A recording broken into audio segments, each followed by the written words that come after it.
Trying to be spiritual is one of the fastest ways that you can lose yourself, because the whole point of spirituality is to become present.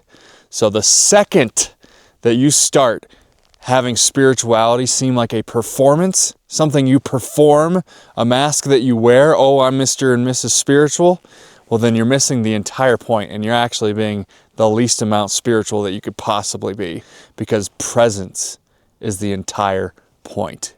If that resonates, stay with me, because this video, it could change your life. Let's go.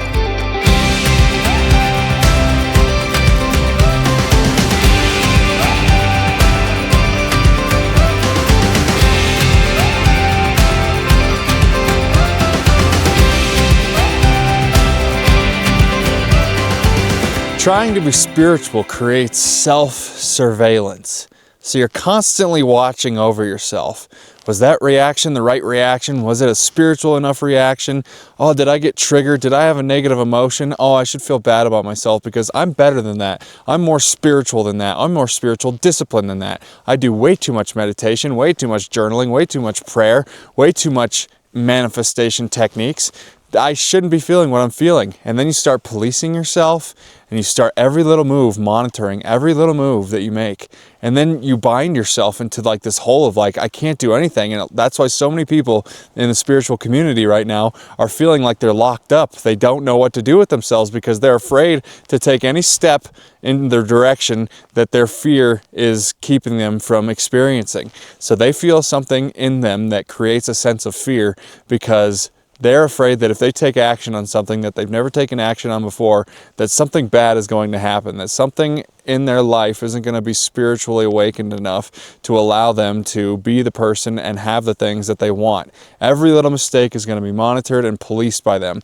And when you're constantly policing yourself, you are taking away spontaneity and truth from yourself.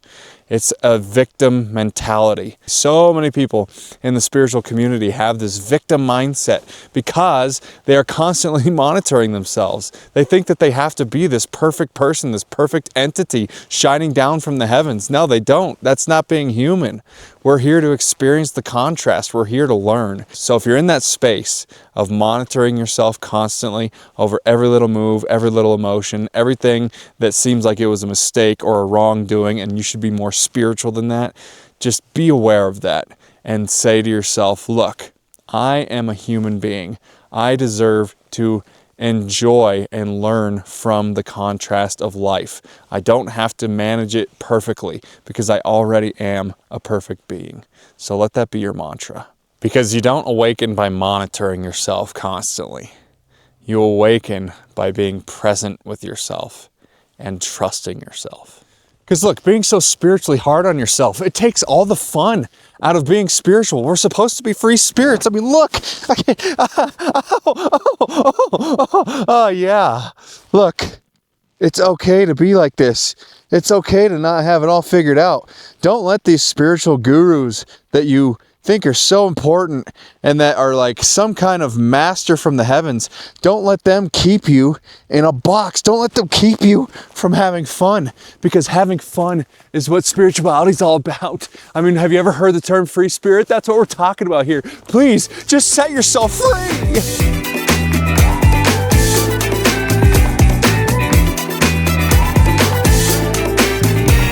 When spirituality and being spiritual gets put on such a high pedestal and you start taking it and yourself so seriously, then you start outsourcing your intuition to external factors like psychic readings or cards, tarot cards, rapé up your nose, marijuana, DMT experiences, ayahuasca, all of these things outside of yourself to try to find the answers somewhere outside of yourself. All of these aspects that are outside of yourself in order to try and find an answer from outside of yourself, when it's all about an internal game. You're playing an internal game, so don't make it about the outside. The outside doesn't matter. It only reflects your current state of being and what you currently believe. It's only out picturing what you have been impressing your subconscious with. So just take it easy, because the more you start to outsource your intuition with things that need to happen on the outside in order for you to take action, Then you end up playing a waiting game for something on the outside to confirm what's already inside you, which makes you wait to take action on something. This is what makes spiritual people so afraid to take action. Again, because they're so afraid of getting it wrong. There's nothing to get wrong. And then this leads to continuing to doubt yourself until something on the external agrees. So you're waiting for permission from others. You're waiting for the approval from your parents or teachers, whoever. So here's what you could do instead. You can allow spirituality to be a tool to give you permission to take action on the thing that you want to take action on. Think of it as a permission slip. If you guys are in school, at least in my school, we had permission slips where we could get a permission slip like from the front office or something that our parents called in and said, hey, he has permission to leave class a little bit early today. Or if you're bringing like show and tell and you want to bring like a snake into the school or something, you get a permission slip to do that. So think of spiritual tools as permission slips. They're great for that because they do actually give you permission to believe in a certain way and to take action in a certain way. Use spiritual tools as a permission slip and not for something that is more powerful than you coming from the outside that allows you to live the life that or do the things that you want to end up doing. Just use it as a permission slip. Use it as a tool. That's something that you can replace and use positively. Because when the trophy of spirituality takes the place of intuition, that's when you lose all your alignment. That's when you give all of your power away. So let's shed that belief altogether. Because look, when you're trying to be spiritual, trying so hard to be this spiritual thing that you have on a pedestal, whatever you have in your mind, that is actual spirituality in your mind, that isn't truth. You start confusing calmness for being correct. And what I mean by that is that you think that not feeling your emotions, you think that being calm is the best way to be, is the only way to be. And that anything outside of that isn't spiritual, isn't grounded, and isn't what you're supposed to be behaving as this spiritual person. And that's a bunch of bull, because none of that's true. Calmness is great. Being peaceful is great. But that doesn't mean that having confrontation in your life or any sort of emotional intensity is a negative thing. That's what we end up happening. Those are the tricks of the mind, the tricks of the ego, the tricks of spirituality and these gurus. That's what starts getting in your way. That starts what's getting your goat, as they say.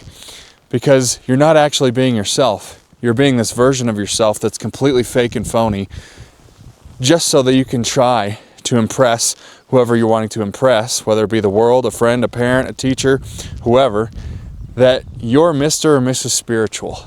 And that's the trap of spirituality, and that is the true danger of spirituality. So here's the reframe, the new angle, if you will.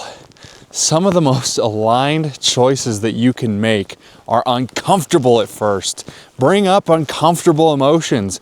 Bring up repressed belief systems that you have not dealt with yet. And that's a good thing. So people think, oh, I took a new action and it didn't feel as good as I thought it would. Well, first of all, that's because you had an expectation of how it was going to make you feel instead of just doing it because it seemed like it was the next best action for you to take. You had all this insistence and expectation about what it was supposed to be and what it was supposed to look like and what it was supposed to do for you instead of just taking the action, seeing where it takes you, seeing what it reveals about yourself, because sometimes your intuition and your higher self will guide you to take an action and to make a choice that will lead you into an uncomfortable situation or into an uncomfortable emotional response or trigger, so that you can deal with it and let it go and replace it with a belief system that you actually prefer. And once you do that, you're going to be able to have the life and have the things in your life that you are truly seeking. That is why you have to trust your higher mind. That's why you have to trust God. That's why you have to trust the universe. And for a moment in time, it may guide you to take an action based on your intuition that may lead you down a path or into an emotional responsive trigger that doesn't feel good, or into a circumstance that you might label as negative right off the bat. But you always have the choice of labeling it negative or positive, because everything is neutral. So just decide that you're going to view it as positive, because it was something that your higher self decided to guide you towards, so that you can let go of one belief system that doesn't serve you anymore, replace it with something better, so that you can actually get to that end goal, that end manifestation that you've been looking for. So just trust. trust yourself and be present and be neutral and become aware of your emotional triggers and circumstances when they happen. You're not doing anything wrong because they happened. You're actually doing something right because you've led yourself right to the point where you can get a reflection that shows you what action you need to take to let go of a belief system that no longer serves you, so that you can actually live the life that you came here to live and manifest the thing that you've been wanting to manifest for such a long time. It's so weird. Right as I start talking about emotional triggers, someone's shooting a rifle down there. They set up like this plate, it's got to be 500, 400 yards away. I was wondering what the heck they're doing. Now I know, because I'm hearing the ping off of that. But anyways, hopefully that doesn't happen too much in this video. There she is. Trying to be spiritual can also trap you into a perpetual loop of readiness instead of lived experience. So in other words, you're always trying to be ready for what you're wanting to do next. So you get caught in this perpetual mindset of, oh, once I heal this, then I'll take action. Once I'm more aligned, then I'll start. You just get into endless preparation mode.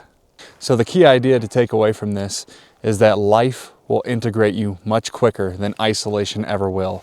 So if you continue to isolate yourself because you're just not ready, you don't feel like you have done enough yet, you've learned enough yet, you just don't feel like you're ready to take those actions, let that be your sign to start taking the actions regardless. So don't let trying to be spiritual soften your edge. Don't let it dull your fire. Don't let it mute your opinions. Don't let it soften your humor. You got to have a good sense of humor to be spiritual. If you're really wanting to be the spiritual person that you want to be, you got to have a sense of humor. You got to be able to laugh when things don't go your way. You got to be able to smile when discomfort arises within you at times, because you know you're capable of handling it. You know it's not something that is there because you've done something wrong, or you've done something that society would deem as inappropriate or bad or wrong or evil, whatever it might be, or non-religious or from the devil. None of that. You're here to be yourself. You're here to be present with yourself.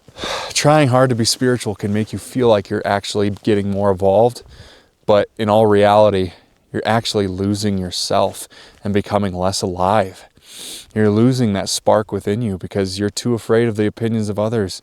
You're too afraid of doing something wrong or whatever unspiritual is. Like, what is that? What could not be spiritual that we're living right now? We are spiritual creatures inhabiting a human body. We are living a spiritual experience. We wouldn't be here if we're not, because we're literally in spirit. We're always in spirit all the time. So just know that. And I want you guys to just take a deep breath and not try so hard to be spiritual, not try so hard to be perfect, not try so hard to be this guru that you think you need to be. You don't need to. I mean, just watch how the snow is falling all around me right now. It takes its time. It doesn't care the way that it falls. It's not worried about our judgment of what it looks like as it does fall. It's just doing what snow does, and that's fall. So fall into yourself.